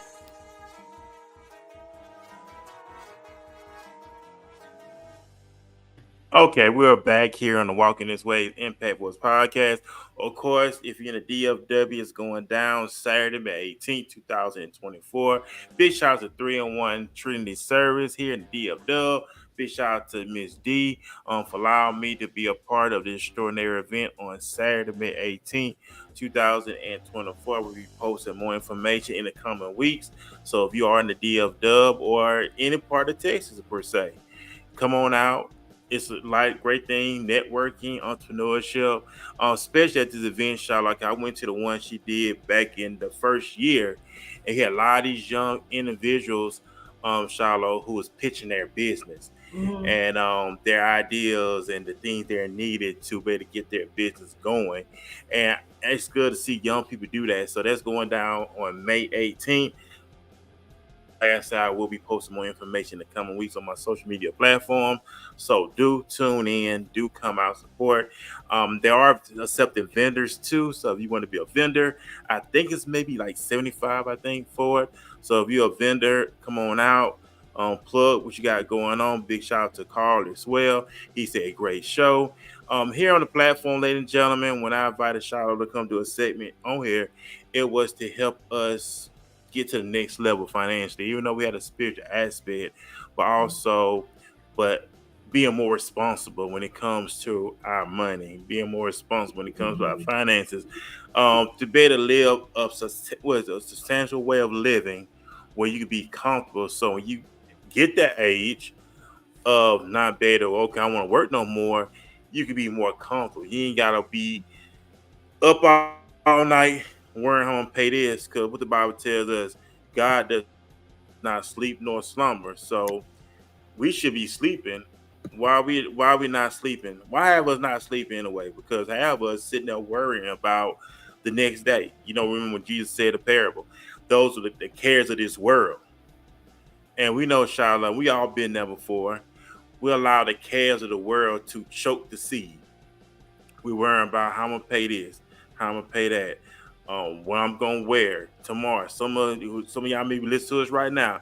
On your mind, you worrying about what I'm gonna do tomorrow, what I'm gonna wear tomorrow, you know, how I'm gonna pay. Oh, this bill coming up. I ain't got the money to pay the bill. All this stuff plays in our mind, Shiloh.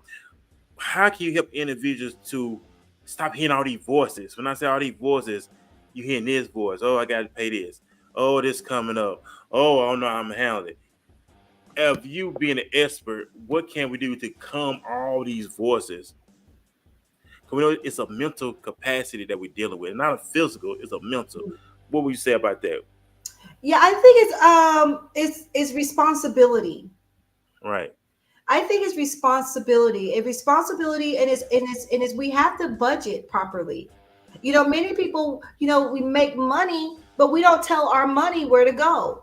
Our Right. money tell us where it's going to go. Now it's just went out the door, just went out the window. We make it, we go, it's gone before the next check, and now we have more month than we have money, right? Mm-hmm. We have Right. more responsibilities than we have money because we have not sat down, created a budget, actually made a plan, told our money where it's going to go, right? How many people get a paycheck, but they pay their rent, water, gas, trash, cable, pest control, boom, the necessities. But guess what? The rest of it goes to shoes. It goes to extra shopping. It goes to you go to the dollar store. You go in there for one thing. Now you $53 in. You know what I'm saying? And where does that Mm-hmm. money go? Right? You did not give it a specific place, so it made a place for it to go. And now when you need some things that you need done, you didn't put money aside for those things. This is why I teach my clients, guys, you need to have multiple buckets, multiple places where you have money. Come on, somebody. For example, you get your check, right? Number one, you need to pay 10% to your to your ministry or to God, right? You got to give back to your, that's number one, right? You got to give back. Many times we're like, well, where'd our money go? Well, did you give back to the kingdom of God for you believers? Did that come off top? Did you give God his first? He blessed you with the job. You go to church and you pray and you ask for this and this and this, but you don't put into those to your community, or you don't put into those institutions or your church, right? And so that's number one, right? God says, give me 10% and you can do what you want with the 90. Why do we stress the 10% so much? So now let's talk about the 80 rule. Now you gave 10% to God. Now 10% goes to you. Come on, somebody. You have to make sure that you are a bill as well. You're going to pay your light bill. You're going to pay your gas bill. You're going to pay your electric bill. And the same thing as your light. You're going to pay your car note. You're going to pay your insurances. But guess what? You don't pay you. You got to put you in the mindset that I'm a bill too, because at the end of the day, I need to look up and see where I have money. So when those emergencies come, when those medical things come, when I have a tire blow out, guess what? I got money that I can go get that I just didn't spend as soon as I got it. Come on, somebody. See, unfortunately, our community, we are consumers. Mm-hmm. We are consumers. All we do is we make money and we consume money. We make money and consume money. We Right. make money and we consume it. We need to make money. We need to invest money. We need to consume money, and we need to save money. But how many of us get our check and we don't save it, we don't invest it, we don't tithe it, and all we do is use it? And now, 65 years old, we look up and be like, what did I do with my life? What did I do with my money? Well, you didn't make a good plan for it. See, sometimes you got to write the vision and make it plain, right? And so Right. that is what I do. I help people with their plan. I said, because see, this is the thing, family. You don't need a critic. You need a guide, because we only do what our mama and them did, and what our daddy and them did, and what our grandmama and them did. And we only do what they was taught as well. And we were not taught properly how to get ahead. We were just taught how to stay on this, again, how to make money and spend it. That's it. Yeah, right. And so what I teach my clients is that you need to have different buckets. Okay, number one, you need to have money in your savings and in your checkings account at your bank. Right? No, like I said, you're not going to make some interest, but you need to make sure you have money in your checking and money in your savings. Why? Because when your checking get low, you got money in your savings. So now you have money to go get when your checking get low, right? But you also need to have a midterm account. Come on, somebody say midterm account. Say emergency fund, right? This is where you want to get at least 4 to 6% rate of return. It's outside of your bank. So now what are you doing? When you get paid, you are investing a small amount of that money into your midterm account. So now when an emergency comes, you don't have to rob Peter and pay Paul. You can go get you some money when you need it, when your savings account is low, or when you have that emergency because you were smart with your money. You told your money where to go each month. Guess what? Now you got money that's growing in your midterm account. Right? Also, too, you have to have your long-term accounts, guys. Your long-term accounts need to be at least, at least till you're 55, 60 years old. You need to be at least getting at least an 8 to 9% rate of return, if not more, on that account. That money should be growing long-term. So now later on in life, you have money that you can do what? Live on. Right. Because guys, if you're not stacking money away to live on, you're not going to have money to live on. That's just the point. That's the truth. I think we have this idea that it's just going to work itself out. We have an idea it's going to fall from the sky. We're going to hit the lottery. Something's going to happen. We're going to inherit money for people who ain't got no inheritance, and we're going to just be okay. Guys, that is a fallacy, that is immaturity, and that is not going to get you where you need to go. You need to be strategic about your money. You need to be smart about your money, and you need to have a plan. What I like to do is I like to actually ask my clients, okay, let's talk about your blow away money. Okay, how much money do you blow away? Most people blow between $250 and $500 of their hard-earned money out the door. Is in the toilet. Literally. Never to be seen again. It's in your closet, never to be worn again. Right? It's getting holes. Right? And see, this is the thing, is I think that the pandemic really taught us something. The pandemic taught us we can live on much less. Come on, somebody. We don't need all those cars or all those clothes. We don't need all those shoes. We don't need those fancy labels, right? Because think about it, in the pandemic, we wasn't using it anyways, right? It was depreciating every single day. What did we learn too? We didn't need to go out to eat every day. We didn't need to go to those fancy restaurants. We could get ourselves in that kitchen, make us some healthy food, and save us some money. But unfortunately, we went back to our old stinking thinking, and we went back to our old habits. And now, since the world is open back up, so did our habits. They went right back to where they were now, didn't they?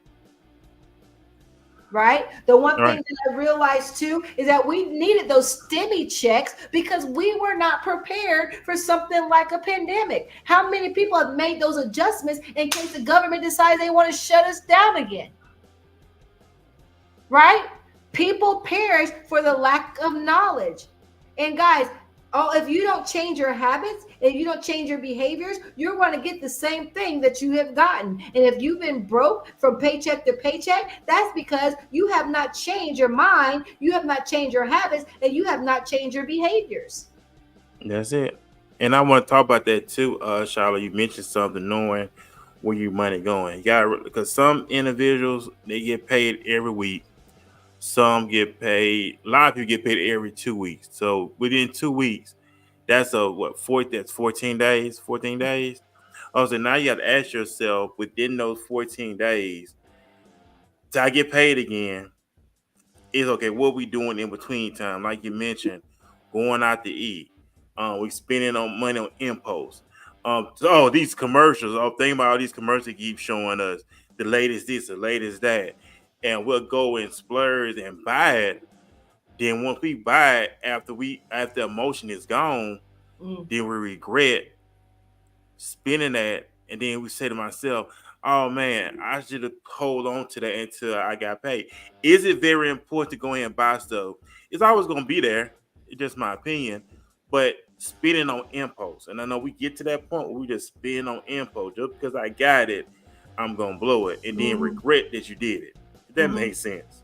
Yeah, absolutely. And that's unfortunately, it's like we have a bag, but it has holes in it, Yeah, right? We have a bag of money, but because we are frivolous with our spending, we're not smart, and we don't really have the godly. I'm reading this book right now, and the thing is, I wish I could see it. I don't know where it is right now. But the point of the matter is, we have to have big picture thinking. We have such narrow-minded thinking. We only want to live for today. I heard someone say, wealthy people plan for generations to come. Poor they people do. plan for Saturday night, They do. right? And so They if do. you find yourself planning for immediate gratification, I want to just challenge you to dial that back, because you can do a whole lot with a little. Let's say, for example, let's say that you have a child, you have a baby, and eventually that child is going to become an adult, right? All right. Eventually that child is going to graduate high school and go off to college or go off into adulthood. Well, wouldn't it be absolutely amazing if you open an UPMA account or an UGMA account or a TOD account for that child? And guess what? If you just paid into that account $25 a month at a 9% rate of return, that child is going to have almost $18,000 to start their life with. You're not going to ever miss that $25, Furman. But your Not. child is You going really to be don't. like, man, mom, dad, thank you so much. You actually made sure that I could get out here and start my life. Or do they have to get it out the mud like we had to get it out the mud? That was one of the things I was so angry about when I found out. You mean I could? My son is 30 years old, my oldest, and I was like, you mean I could have been just putting $25 a month in the account for him, and when he turned 18, 19, I would have been able to not just give him a pat on the back, good job, but actually give him a bag of money. Mm. Here you go, son. Now you can start your life. Here you go, son. Go get you a car. Here you go, son. Go get you an apartment. Here you go, son. Go, go, go. You know what I mean? Go. My son, he wants to like go to Puerto Rico and go off the grid or something. It would have been my joy to give him a bag of money. Like, son, go and accomplish your dreams. Go live out your dreams. Right? But unfortunately, Right. we're not taught the proper way. So guess what? If we don't teach our children early, guess what? They're not going to learn the lessons early. Right? And so if you're having this issue, you're like, Shalonda, I can't seem to save money. Well, guess what? That's why you have an account where it comes out when you don't even see it. It comes out before you even get your hands to it. Right? Right. The government takes their money before you get it, don't they? Because they Right. don't trust you to pay them. So you need to treat yourself the same way. You need to be, when you get your check, you need to be able to have something going to your emergency account. You need to have something going to your Roth IRA. You need to have something going to your 401k. right? Because guys, you're going to look up and you're going to be like, wow, I actually have money that I did not have if I wouldn't have done these things, right, Furman? Right. You're Furman, absolutely since right. you and I have talked, aren't you glad? Because guess what? What would you have been doing with that money if you were not starting to pay yourself first? You just It really just just been wouldn't. blowing it. I am out the window, right? It been going out the window. So it makes a lot of sense. It's all about being more responsible as an adult. You know what I'm saying? Once you know better, you do better. So Mhm, that's very, very important. And then, mhm. because like I said, Charlotte, we evolve. We supposed to. Can't say about everybody.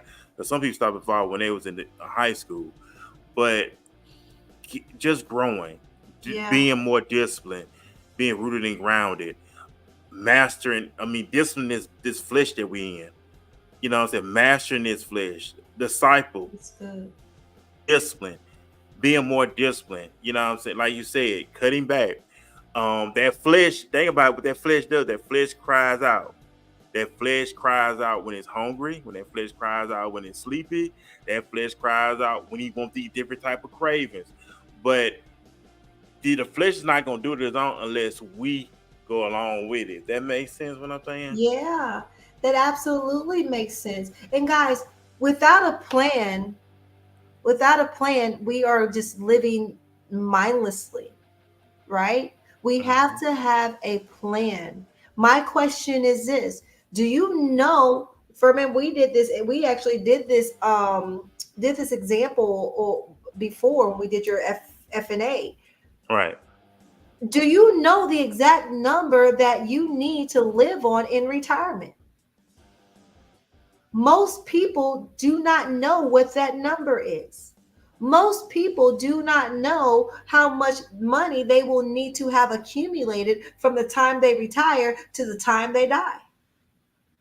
First of all, we don't know what time that we're going to die, but at least life expectancy. For man, your life expectancy is 84. For women, your life expectancy is 86. So just going from those, the 67 is the retirement age. You need to at least have enough money from 67 to 84 or 86 and beyond if God say the same, but let's just say 84 and 86. Right. That You is a know, specific number. right. You know, and I just thought about that. Just think about how well advanced we would have been. You said it earlier too, how well advanced we would have been if we started this stuff in our early 20s. Just imagine we went into the workforce and we thought about buying a home. By the time we hit 40, if that, the house would have been paid off. Hmm. Yeah.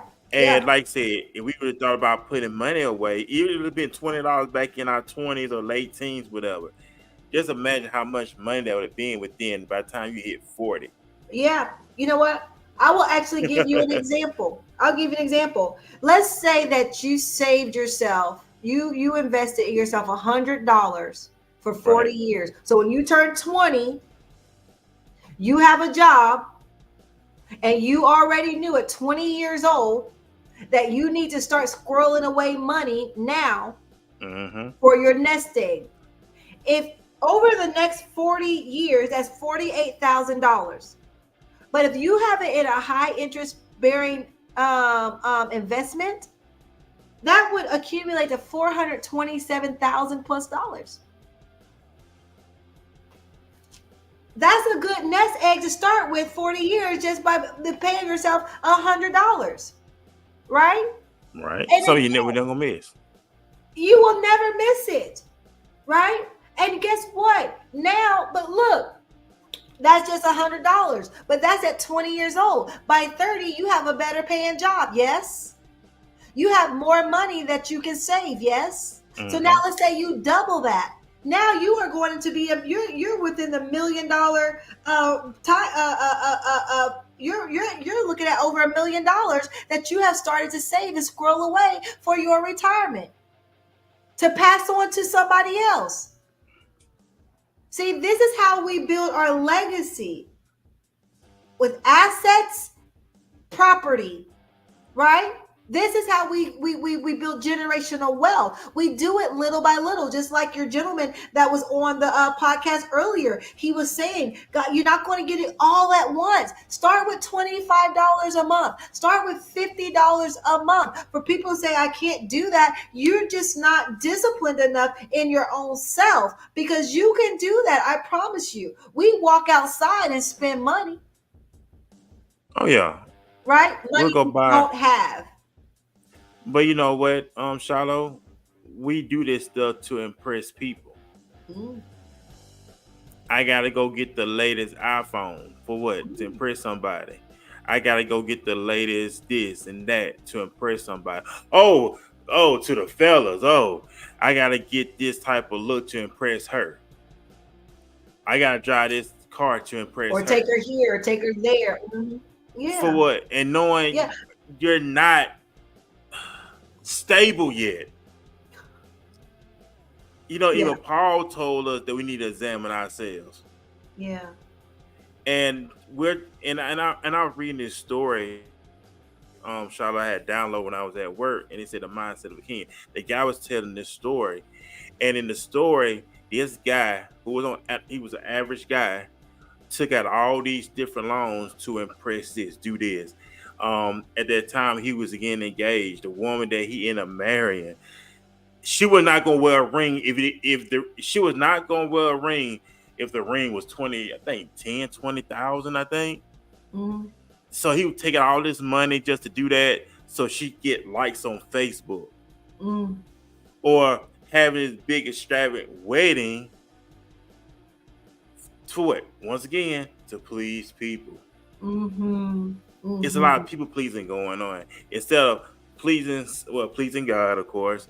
And whatever we do is between us and our business. So we are married, it's our marriage, but people want to include the whole entire world. I got to do this so people could see me. And we're constantly going in debt every freaking day to impress people. Yeah. And we're causing ourselves misery, unnecessary misery.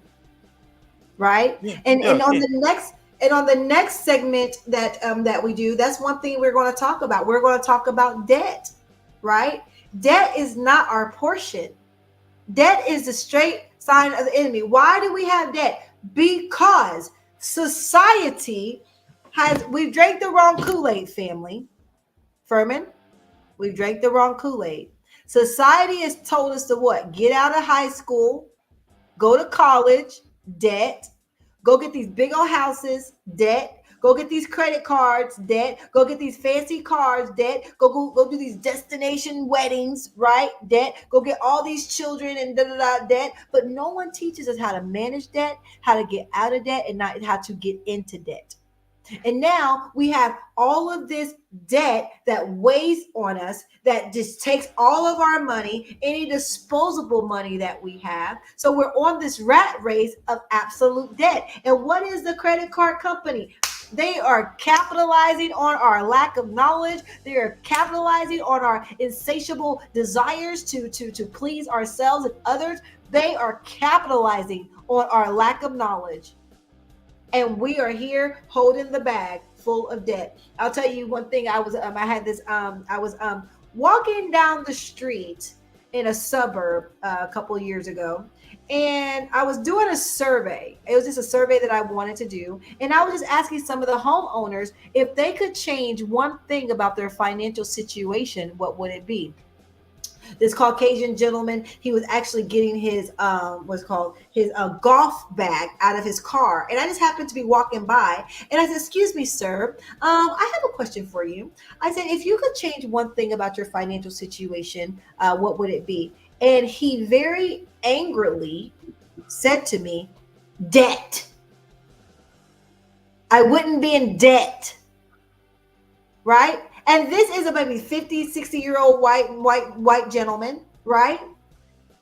Because even he found himself in debt. Even he found himself overwhelmed with debt. Even he found himself upset and angry because he's found himself again in this downward spiral of debt. Debt is not our portion, right? God wants us to take what we have, pay our dues to Him first, pay ourselves first, live beneath our means and not above our means. Make sure our money is making money. Make sure we're doing what? We are building interest. It's in the Word of God. Your money, guys, when you go to work every day, you should make sure a portion of your money is growing. A portion of your money should make sure that it's going to be able to take care of you later. So you got to be able to take care of you later. Right? Right. You got to be able to prepare for later, not just today, but you got to prepare for later. All right. You're absolutely right. Because that was what need to start. We get into this one too. The whole our credit score. Mhm. Checking on our credit. What paying things off too. That's on our credit. I know the creditors will work out a deal with you to pay off whatever's on our credit. You know, with she get with Credit Karma. You know, download the app on our phone. Start working on cleaning up our credit, ladies and gentlemen. That go for all of us. You know what I mean? It That's does. start working on cleaning up our credit. Because if you have student loan debt, and we talked about this too a couple weeks ago, and you can Google this yourself. If you have student loans and you do not pay that debt, they're gonna gun your Social Security check. And who could live off $750 a month? Yeah, it's disheartening to know too that the government has more control than we actually want to give them credit for, right? Right, And so right, it's, you know what, I think I remember hearing people say this growing up. Oh, as far as their credit and stuff goes, that get it when they get it.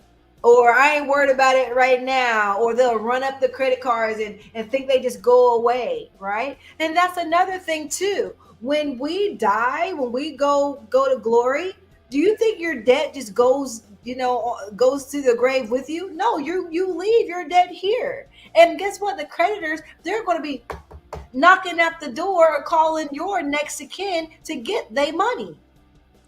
So if you're not leaving enough life insurance, enough investments, enough assets to take care of your debt, you leave that burden on to your family members. And I know that we love our families, we love our children, we love our spouses, we love our mamas, and we love our daddies way too much to be leaving them something that we should have been more responsible with, and we should have made sure we had a plan to take care of. What this Bible? The Bible even tell us, "Owe no man none but to love him." And we know we owe a lot of people, but it's really just on my spirit, really tonight. And in my spirit, like, is cleaning up our credit. Yeah. Clean up our credit. Yeah. Download the Credit Karma app. Yeah. Start getting with these people and then start paying this stuff off little by little. That's a big sacrifice, ladies and gentlemen. And that's another thing too, Shiloh, is being mindful of the person you get into a relationship with. Because you have people who are assets, you have those who are liability too. That's another thing too that keep us in debt as well, Shiloh. Yeah. Yeah. Is giving individuals who are liability. If you Yeah. don't buy me this, I don't want you no more. And that comes from a person who don't love them. Oh, she gonna leave me if I don't get her this.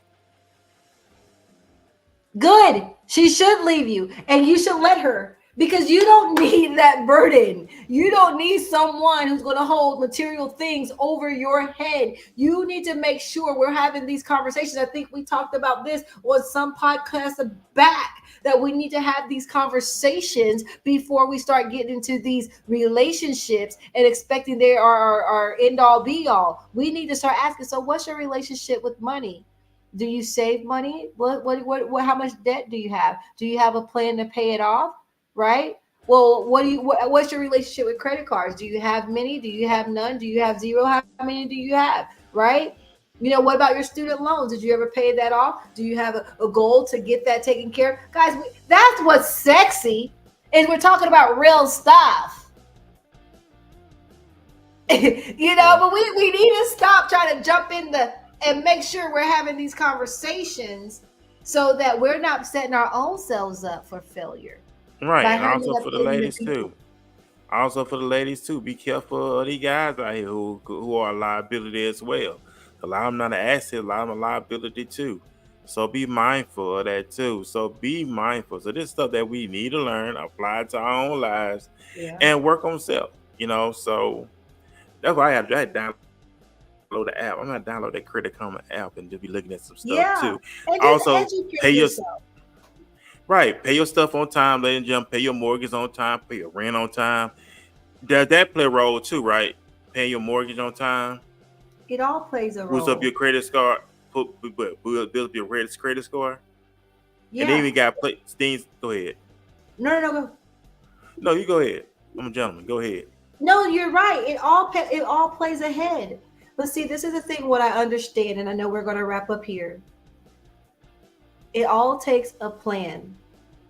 I will love to sit down with you and let's go over it. Let's put it all on the table. Let's put it all in one place and let's go over what you have and make a strategic plan how to get you out of debt, how to make sure you have money saved, how to protect your family properly, right?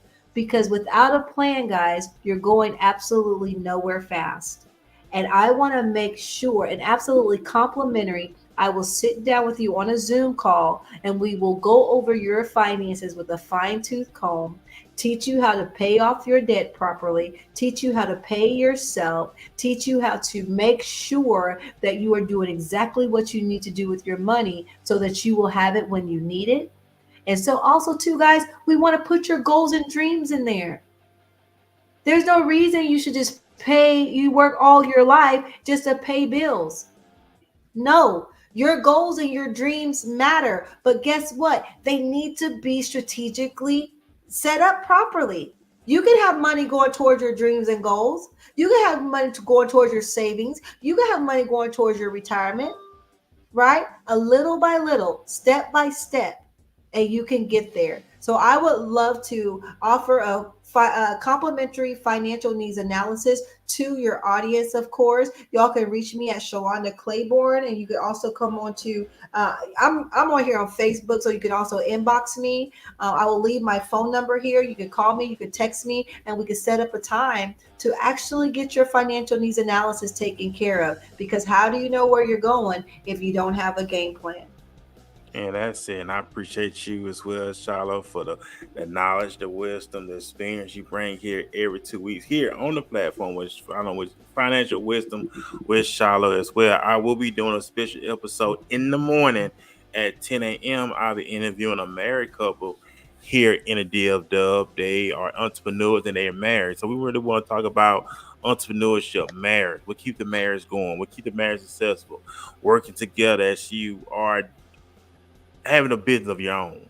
And I just want to Mhm. hear that story, Shiloh, on how they keep the balance, keep everything afloat, because it takes the right individual to make things successful. I do believe that.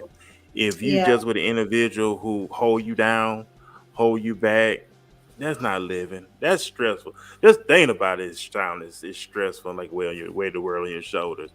But the scripture tells I came to walk together, except they agree. That's pretty much really it. So I know Charlotte will be back on me not this week, but she'll be back with me week after next. And so you better tune in and listen to it as well.